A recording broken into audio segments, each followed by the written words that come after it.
On her birthday, my girlfriend publicly thanked her ex for raising the bar. Everyone clapped. Then she glanced at me and said, "And thanks to him too, I guess." I just sat there. 2 days later, she found out what happens when you push a man too far. The room was full of people I didn't know, all laughing and drinking wine I'd paid for. It was my girlfriend Charlotte's 30th birthday party, an event she'd been planning for months. The theme was vintage Hollywood, and she was playing the part of the starlet perfectly. I was just part of the scenery, the guy in the background, making sure the catering was refreshed and the champagne kept flowing. The climax of the evening was the toast. Charlotte stood in the center of the room, holding her glass high. Her best friend, a woman named Becca, who always looked at me like I was something she'd scraped off her shoe, stood beside her, beaming. "I just want to thank everyone for coming," Charlotte began, her voice practiced and clear. "Turning 30 is a huge milestone, and I wouldn't be the woman I am today without the amazing people in my life." She went through the list. Her supportive parents, her wonderful friends. Then she paused for dramatic effect, her eyes scanning the crowd until they landed on a handsome, smug-looking guy near the back. "And I have to give a special thank you to my amazing friend, Derek," she said, her voice full of emotion. "My ex, yes, but also the man who truly taught me what I deserve in life. He raised the bar for what a partner should be, and I will be forever grateful for the time we had." The room erupted in applause. People clapped, some even whistled. Derek, the ex, gave a gracious little bow. It was a beautiful, moving moment, a perfect piece of public relations. Then, as the applause died down, Charlotte's eyes flickered over to me, standing by the bar. It was almost an afterthought, a brief dismissive glance. "And thanks to him too, I guess," she said with a little wave of her hand in my direction. A few of her friends tittered with laughter. The message was clear, delivered with the precision of a surgical strike in front of 50 people. Derek was the standard. I was the footnote. The guy who was good enough for now, but not good enough to mention by name. I didn't react. I didn't flinch. I just stood there, my expression unchanged, and took a slow sip of my drink. My mind, however, was already in motion. A switch had been flipped. In my line of work, you don't get emotional when you're attacked. You get strategic. Charlotte had just launched an unprovoked, public attack on my reputation. She thought it was a social power play. She had no idea she had just declared war against a man who runs campaigns for a living. The election season had just begun. Let me be clear. I'm not a simp, I don't get played. I'm a political campaign manager. My job is to win. I take complex, often flawed candidates and build a narrative around them that leads to victory. I do opposition research, I manage messaging, I control the media cycle, and I identify and exploit the weaknesses of my opponents.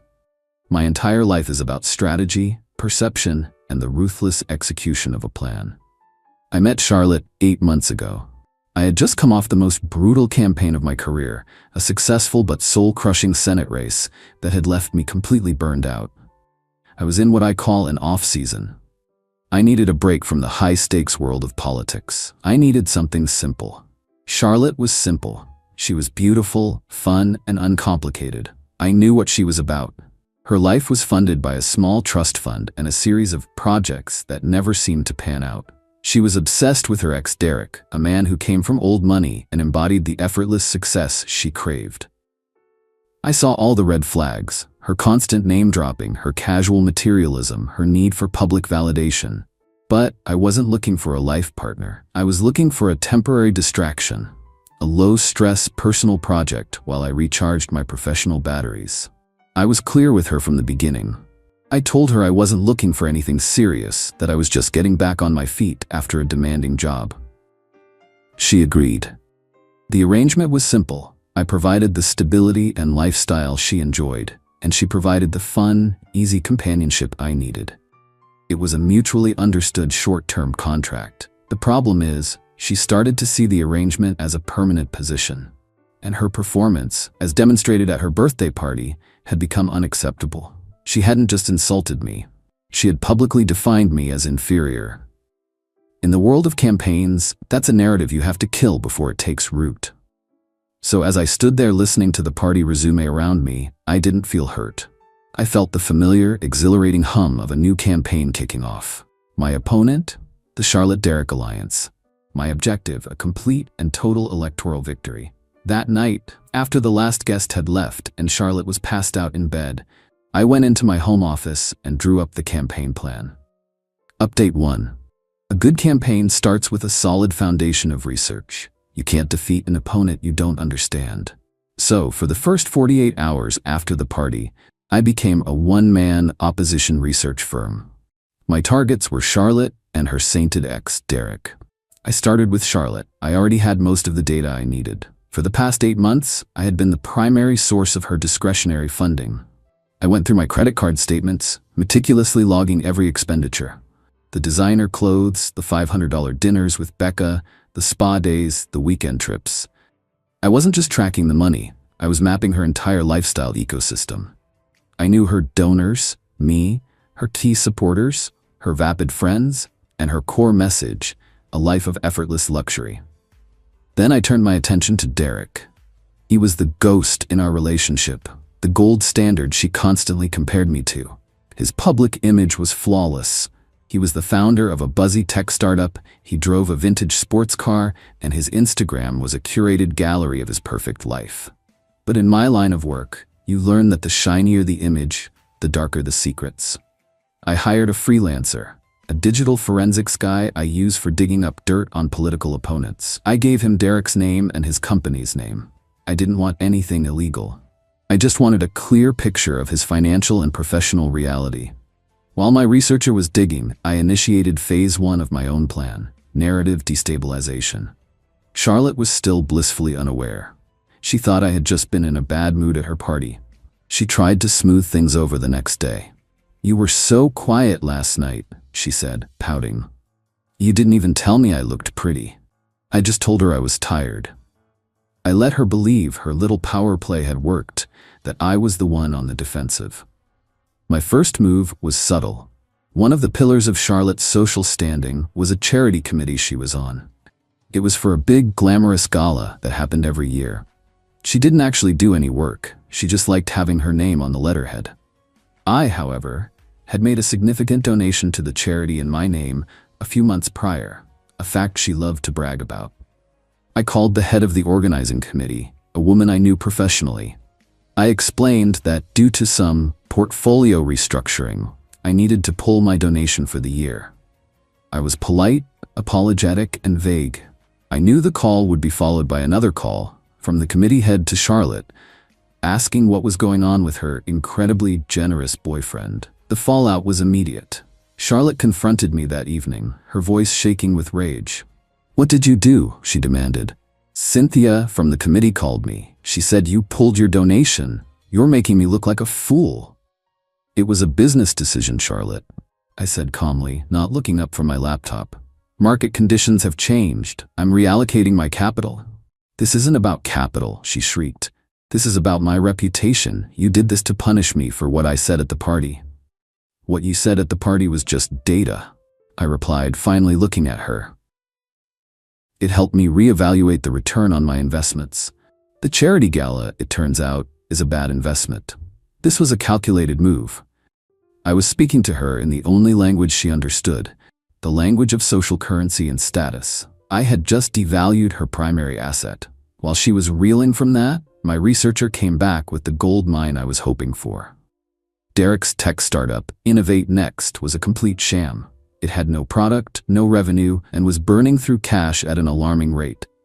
Its only funding came from a handful of early investors, mostly friends of his wealthy father, and a series of high-interest personal loans. Derek wasn't a tech genius. He was a trust fund kid playing entrepreneur with other people's money. The report also contained another beautiful detail. Derek's vintage sports car, the one he paraded all over town, it was a lease. A very expensive lease that was co-signed by his father. And he was 2 months behind on the payments. This was the core of my opponent's platform, a lie, and I was about to expose it. Update 2. The next phase of the campaign was to take the opposition research and weaponize it. A good campaign manager doesn't just release damaging information, they create a narrative around it. They build a story that the public can understand and that the media will amplify. My target audience wasn't the general public. It was the small, insular world of investors and socialites that Derek and Charlotte inhabited. I created a new, anonymous email address. From that address, I drafted a memo. It was written in the dry, analytical style of an investment prospectus. The subject line was, "An unsolicited due diligence report on Innovate Next." The memo was a masterpiece of corporate demolition. It laid out, in excruciating detail, the company's financial situation. It included their burn rate, their lack of a viable product, and a projection showing they would be insolvent in less than 6 months. It didn't make any accusations. It just presented the facts. The final page of the report was a list of publicly available records showing that Derek had a history of failed projects, all quietly funded and then buried by his father. I sent this memo to 3 people: Derek's father, the lead investor in his company, a man known for his ruthless business practices, and a well-known local business journalist who loved a good story about a failing startup. While that digital bomb was ticking, I moved to dismantle Charlotte's remaining support structures. Her best friend, Becca, was a key advisor in her campaign of entitlement. Becca worked as a personal shopper at a high-end department store. Her job depended on her reputation and her client list. I knew from listening to their conversations that Becca had a habit of borrowing clothes from the store for a weekend and then returning them on Monday. It was a common, if unethical, practice. I also knew that she was helping Charlotte do the same thing, using her employee discount to buy expensive outfits that Charlotte would wear once for an Instagram post and then return. I made another anonymous call, this time to the store's corporate loss prevention hotline. I reported that an employee at their flagship store was running a sophisticated return fraud scheme, costing the company thousands of dollars. I provided Becca's name, and I suggested they review the security footage and inventory logs for the past 6 months, paying close attention to high-value items that were returned on Monday mornings. With both of my primary opponents targeted, I just had to wait for the system to do its work. The first explosion came from Derek's camp. The business journalist ran a story a few days later, a brutal takedown of Innovate Next, calling it a vanity project and a case study in millennial entitlement. The lead investor, furious that he'd been misled, pulled his funding and threatened to sue. Derek's father, publicly humiliated, finally cut his son off. Derek, in a panic, called Charlotte, presumably for support, but Charlotte was dealing with her own crisis. Becca had been fired from her job. The store had indeed reviewed the security footage and found a mountain of evidence. She was not only fired, but the store was also pressing charges for theft. Becca, in her own panic, had immediately blamed Charlotte, telling the store that Charlotte had pressured her into it. The two of them were now locked in a bitter war, accusing each other of being the mastermind. Charlotte's world was imploding. Her social status was gone, her best friend was now her enemy, and her perfect ex-boyfriend was revealed to be a fraud. She was in a free fall, and she still hadn't realized I was the one who had cut her parachute. She came to me a week after the story about Derek broke. She was crying. Her whole life was falling apart. Derek had dumped her, saying he needed to focus on his problems and that she was a distraction. Becca was threatening to sue her. She was a social pariah. "I don't understand what's happening," she sobbed, sitting on the edge of our couch, my couch. "It seems like you're experiencing some market volatility," I said, my voice calm. She looked at me, her eyes full of confusion. Can I just stay here for a little while?" she asked, her voice small. "I have nowhere else to go." "No," I said. "Our contract has expired. It's time for you to find a new position." I handed her a box. "I took the liberty of packing some of your things." She was officially on her own. Final update: it has been a month since I initiated the campaign. Mel, the final results are in, and it was a landslide victory. After I told her to leave, Charlotte had a complete meltdown.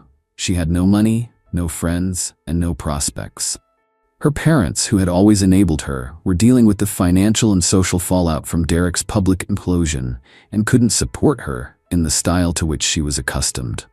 She tried to launch a smear campaign against me. She and what was left of her friend group tried to brand me as a cruel, hot, heartless monster who had abandoned her in her time of need. But they had no platform.